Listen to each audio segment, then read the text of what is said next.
मैं जब भी किसी नए मैकेनिकल इंजीनियर को शॉप फ्लोर पे देखता हूँ, थका हुआ, ग्रीस और ऑयल से लथपथ कपड़े, पसीने की बदबू, आंखों में उदासी, गुस्सा, तो मेरे दिमाग में बार बार ये सवाल आता है कि क्या इन लोगों ने मैकेनिकल लाइन में आके कोई गलती कर दी? क्या मैं कहीं आपको गलत गाइड तो नहीं कर रहा? मैकेनिकल से बेटर है कि आप बैंकिंग सेक्टर ज्वाइन करते, आईटी फील्ड ज्वाइन करते, या फिर कोई और ऑफिस वर्क करते, कम से कम आराम से एसी में तो बैठते। ये कहाँ फंस गया भाई मैं। अगर आपके दिमाग में भी कभी कभी अपने लिए ये सवाल आता है तो ये बिल्कुल जायज सवाल है, इसमें कोई गलती नहीं, आना भी चाहिए। अब इस सवाल का जवाब क्या है, इसका जवाब देने से पहले मैं आज आपको एक ऐसी कहानी सुनाऊंगा जिसके बाद शायद आपका चीजों को देखने का नजरिया पूरी तरह बदल जाए, या फिर हो सकता है और पक्का हो जाए। तो कहानी बड़ी बड़ी मशीन से नहीं, एरोप्लेन से भी नहीं, फाइटर जेट से नहीं, कहानी शुरू होती है एक छोटे से स्क्रू से। आज आप हार्डवेयर की दुकान पे जाते हैं, भैया 10 नंबर का नट बोल्ट देना, वो आपको एक पैकेट दे देता है पूरा। आप घर आते हैं, पैकेट में से नट निकालते हैं, बोल्ट पर चढ़ाते हैं और वो मक्खन की तरह चढ़ जाता है। बहुत आम बात है ना, राइट? बिल्कुल भी नहीं। एक जमाने में ये किसी जादू से कम नहीं था। कैसे? चल बताता हूँ। तो बात है सन 1780 की। उस जमाने में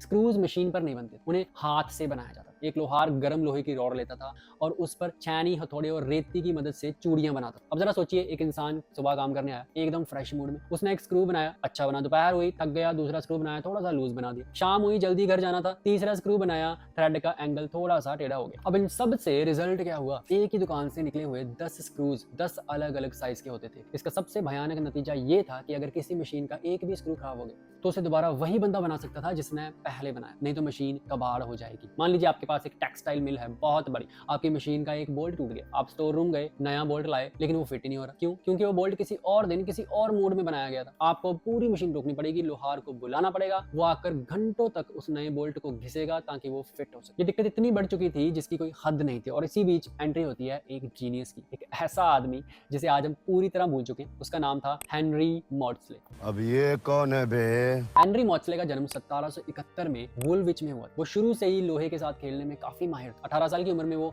जोसेफ ब्राह्मा नाम के एक आदमी के लिए काम करने लगा जो ताले बनाता था। ब्राह्मा के तालों में काफी सारे स्लाइडर्स होते थे एंड इन स्लाइडर्स का परफेक्ट होना बहुत जरूरी होता था। अगर एक भी स्लाइडर 1 मिलीमीटर के 100वें हिस्से जितना भी गलत हुआ तो ताला खुलेगा ही नहीं। इस चीज से ब्राह्मा बहुत परेशान था क्योंकि उसके पास जो कारीगर थे वो हर रोज बहुत सारे स्लाइडर बनाते वक्त उसकी एक्यूरेसी मेंटेन नहीं कर पाते और बहुत रिजेक्शन होता था। जब मॉड्सले ने काम करना शुरू किया तो वो समझ गए। उसने कहा प्रॉब्लम कारीगर की है ही नहीं, प्रॉब्लम ये है कि हम इंसान के हाथ पर भरोसा नहीं कर सकते। इंसान का हाथ हिलता है, इंसान थकता है, इंसान बीमार होता है, हमें टूल को इंसानी हाथ से अलग करना पड़ेगा। दोस्तों, ये लाइन इंजीनियरिंग हिस्ट्री की सबसे इंपॉर्टेंट लाइंस में से एक है, dissociating the tool from the hand. और फिर वो चमत्कार हुआ जिससे लोग देखते रह गए। मॉड्सले ने 1797 में दुनिया की पहली परफेक्ट स्क्रू कटिंग लेथ बनाई। हालांकि लेथ्स पहले भी थी इजिप्शियंस के टाइम से, लेकिन वो लकड़ी की होती थी। जब लोहा काटते थे तो लकड़ी का फ्रेम हिलता था जिससे कंपोनेंट खराब हो जाते थे। मॉड्सले ने उस लेथ में 3 बदलाव किए। पहला, सारी मशीन लोहे की बनाई। उसने कहा अगर मशीन लोहे की बनेगी तो हैवी एंड रिजिड बनेगी ताकि वाइब्रेशन 0 हो जाए। दूसरा, टूल को पकड़ने के लिए स्लाइड रेस्ट। उसने टूल को पकड़ने के लिए एक स्लाइड रेस्ट बनाया। अब कारीगर को टूल पकड़ने की जरूरत नहीं, टूल एक ब्लॉक में कसा हुआ होता था, कारीगर सिर्फ हैंडल घुमाता था और टूल आगे बढ़ता था। एंड तीसरा, सबसे अद्भुत, lead screw and different gears. उसने एक लंबा स्क्रू मशीन के नीचे लगाया। जब वर्कपीस घूमता था तो गियर्स के थ्रू ये लीड स्क्रू घूमता था और टूल को आगे धकेलता था। इसका मतलब था कि अब टूल मूवमेंट थ्रेड बनाने के लिए बिल्कुल फिक्स हो गई। अगर स्पिंडल एक बार घूमेगा तो टूल 1 मिलीमीटर आगे बढ़ेगा, हर बार, हमेशा, चाहे सुबह हो या शाम, चाहे ऑपरेटर खुश हो या दुखी,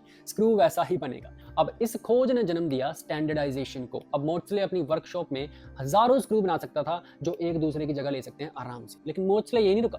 उसे डाउट हुआ कि मैं बना तो सही रहा हूं, लेकिन अगर किसी ने मापने में गलती कर दी तो? बात तो सही है।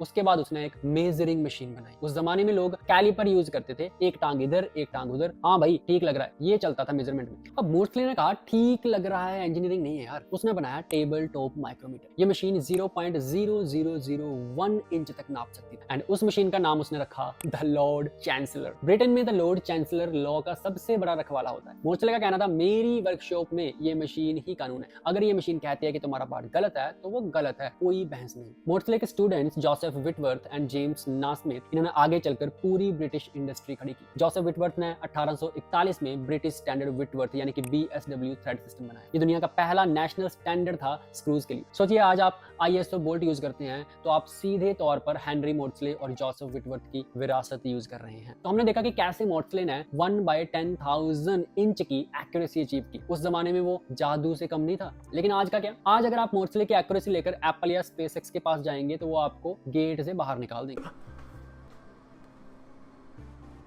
आज हम जिस दुनिया में काम कर रहे हैं वो इंचेस या मिलीमीटर की नहीं है, वो दुनिया है माइक्रोन्स की। सीएनसी मशीनिंग की फील्ड में अगर आपको रिस्पेक्ट कमानी है तो आपको माइक्रोन्स की भाषा बोलनी आनी ही चाहिए। अपने एक बाल को छूकर देखिए, एक एवरेज इंसान का बाल लगभग 70 माइक्रोन मोटा होता है और ये आपकी आंखों की देखने की क्षमता है। अगर कोई चीज 40 माइक्रोन से छोटी है तो आप उसे बिना माइक्रोस्कोप के देख भी नहीं सकते। और आज की एक स्टैंडर्ड सीएनसी की positioning accuracy plus minus 3 micron होती है। 3 माइक्रोन। सोचिए आपको मेटल काटना है, टूल घूम रहा है, 10,000 आरपीएम चल रही है, कूलेंट उड़ रहा है, शोर हो रहा है और इस खच-पच के बीच आपको एक ऐसा कट लगाना है जो इंसान के बाल के 7वें हिस्से के बराबर एक्यूरेट हो। अगर आपने गलती से कट 10 माइक्रोन से ज्यादा लगा दिया तो वो पार्ट स्क्रैप है, वो कचरा है और इसे कहते हैं the power of modern manufacturing. But नहीं, आपको अभी भी लग रहा होगा कि ठीक है फिर भी हमारी जॉब तो लेबर वाली है ना, हमें क्या मतलब 10 माइक्रोन काट रहे हैं, 20 माइक्रोन काट रहे हैं। अगर ऐसा है तो थोड़ा और जानते हैं। इलॉन मस्क का स्पेसएक्स आज स्पेस इंडस्ट्री पे राज कर रहा है। क्यों? क्योंकि उन्होंने रीयूजेबल रॉकेट्स बनाए। रॉकेट्स को ऊपर की ओर उड़ाना तो सब कर रहे हैं, लेकिन रॉकेट को वापस धरती पे उतारना किसी जादू से कम नहीं है। अब जब स्पेसएक्स का फैल्कन 9 वापस आता है तो वो हाइपरसोनिक स्पीड यानी आवाज से 5 गुना तेजी से हवा को चीर रहा होता है एंड उसकी दिशा को बनाए रखने के लिए ग्रिड फिन्स यूज होते हैं जो रॉकेट के टॉप पर पंखे जैसे लगे होते हैं। शुरू में एल्यूमिनियम के थे, लेकिन री एंट्री की हीट से वो पिघल जाते हैं। स्पेसएक्स ने स्विच किया टाइटेनियम पर। टाइटेनियम दुनिया का सबसे मुश्किल मेटल्स में से एक है मशीनिंग करने के मामले में। ये गम ही होता है, टूल को पकड़ लेता है और आग भी पकड़ सकता है। लेकिन स्पेसएक्स ने इस भारी भरकम ग्रिड फिन्स को सिंगल पीस कास्टिंग और फोर्जिंग से सीएनसी मशीन करके बनाया। एक piece, no joint, no welding, क्योंकि वेल्डिंग पॉइंट फेल हो सकता है, सॉलिड मेटल फेल नहीं हो सकता। स्पेसएक्स के सप्लायर्स बताते हैं कि स्पेसएक्स की क्वालिटी रिक्वायरमेंट पागलों जैसी है। अगर कोई बड़े से बड़ा पार्ट 10 माइक्रोन भी आउट है तो स्पेसएक्स उसे रिजेक्ट कर देता है, वो पार्ट स्क्रैप है। क्यों? क्योंकि अगर फ्यूल टैंक लीक हो गया तो रॉकेट बूम, फिन्स टूटे तो रॉकेट बूम, बॉडी क्रैक हुई तो rocket boom. This is the power of modern manufacturing. एक सीएनसी मशीनिस्ट जो एक मशीन चला रहा है जो करोड़ों की है, वो एक मटेरियल काट रहा है जो लाखों का है और उसका बनाया पार्ट मार्स पे जाने वाला है। क्या अब भी आपको लगता है कि ये लेबर वाली जॉब है? देखो, सोसाइटी ने और स्पेशली इंडिया की सोसाइटी ने हमारे दिमाग में ना कैटेगरीज बना दी। ब्लू कॉलर मतलब हाथ गंदे करने वाला काम, कम पढ़ा लिखा, फैक्ट्री वर्कर। व्हाइट कॉलर मतलब एसी में बैठने वाला, सूट पहनने वाला, नॉलेजेबल वर्क। लेकिन सीएनसी मशीनिंग ने इस कैटेगराइजेशन को तोड़ दिया है। इंडस्ट्री एक्सपर्ट इसे अब गोल्ड कॉलर जॉब कहते हैं। क्यों? क्योंकि एक मॉडर्न सीएनसी एक्सपर्ट को अपने हाथ भी यूज करने आने चाहिए और दिमाग। मैं खुद एक मैकेनिकल इंजीनियर हूँ, मैकेनिकल बैकग्राउंड से हूँ, एक सीएनसी मशीनिस्ट हूँ। मैं पूरे इंडिया में घूमता हूँ, लग्जरी फ्लाइट ट्रैवल करता हूँ, 5 स्टार होटल्स में रुकता हूँ, एसी ऑफिस में बैठकर प्लानिंग एंड प्रोग्रामिंग करता हूँ, लेकिन सेम टाइम में मशीन्स पे काम भी करता हूँ, हाथ काले करता हूँ। 12-12 घंटे प्रॉब्लम को सॉल्व करने में लगा रहता हूँ बिना खाए पिए, क्योंकि मुझे पता है कि अगर सॉफ्टवेयर इंजीनियर का कोड फेल होता है तो एक छोटा सा एरर मैसेज आएगा, लेकिन अगर सीएनसी प्रोग्रामर का कोड फेल हो गया तो सीधा धमाका ही होगा। एंड इनफैक्ट मुझे ये बताते हुए भी काफी खुशी हो रही है कि इंडिया में मैन्युफैक्चरिंग का बहुत बड़ा बूम आ रहा है। Tata advance systems, Mahindra aerospace, Godrej aerospace, ये सब बहुत बड़े लेवल पे मैन्युफैक्चरिंग इंडस्ट्रीज बना रहे हैं एंड एग्रेसिव हायरिंग कर रहे हैं। इवन अगर आप बाहर जाने का सपना देखते हो तो ये फील्ड आपके लिए गोल्डन टिकट है definitely. Develop countries like USA, UK, Germany, Canada में स्किल गैप है बहुत बड़ा। वहाँ के यंग लोग ये काम नहीं करना चाहते, पुराने लोग रिटायर हो रहे हैं, इसलिए वहाँ मशीनिस्ट की सैलरी सॉफ्टवेयर इंजीनियर्स को टक्कर देती है। तो अगर आप मिडिल क्लास फैमिली से हैं और जल्दी फाइनेंशियल स्टेबिलिटी चाहते हैं तो ये करियर पाथ आपको वो सब दे सकता है। बस शर्त इतनी है कि आपको लगातार सीखते रहना होगा और अपनी स्किल लेवल को अपग्रेड करते रहना होगा। यहीं पे आपकी हेल्प कर सकता है मैकवेदा। मैकवेदा मैकेनिकल इंजीनियर्स के लिए एक ऐसा प्लेटफॉर्म है जो सिर्फ थ्योरी नहीं बल्कि इंडस्ट्री रेलिवेंट स्किल सिखाता है। अगर आप सीएनसी प्रोग्रामिंग सेटअप समझना चाहते हैं तो मैकवेदा के कोर्सेज आपके लिए डिजाइन किए गए हैं। ये सारे के सारे कोर्सेज ऑनलाइन है जो आप कहीं पे भी बैठ के अटेंड कर सकते हैं। लाइफ टाइम वैलिडिटी के साथ आते हैं और पूरे इंटरनेट पे सबसे ज्यादा कम प्राइस पे। तो आज ही www.macveda.com पे जाएं, मैकवेदा सीएनसी क्लासेस की एंड्रॉइड ऐप डाउनलोड करें एंड सीखना शुरू करें। अब आखिरी और सबसे जरूरी सवाल, मैकेनिकल का फ्यूचर क्या है? क्या एआई एंड रोबोट्स हमें भी रिप्लेस कर देंगे? डर लगना लाजमी है। हम रोज सुनते हैं कि एआई जॉब्स खा रही है, लेकिन मैन्युफैक्चरिंग में कहानी थोड़ी सी अलग। देखो, 1997 में हेनरी मोट्सले ने हाथ से काम करने वाले लोहारों को डराया था। उन्होंने मशीन बना दी। लोहारों ने सोचा मशीन हमारा काम ले लेगी, लेकिन हुआ क्या? मशीन ने उन्हें मशीनिस्ट बना दिया, उनकी वैल्यू बढ़ा दी, उनकी सैलरी बढ़ा दी। आज एआई वही कर रही है। अगर आप बदलने को तैयार हैं, अगर आप सीखने को तैयार हैं तो ये गोल्डन एरा है आगे बढ़ने का, मैं बता रहा हूँ।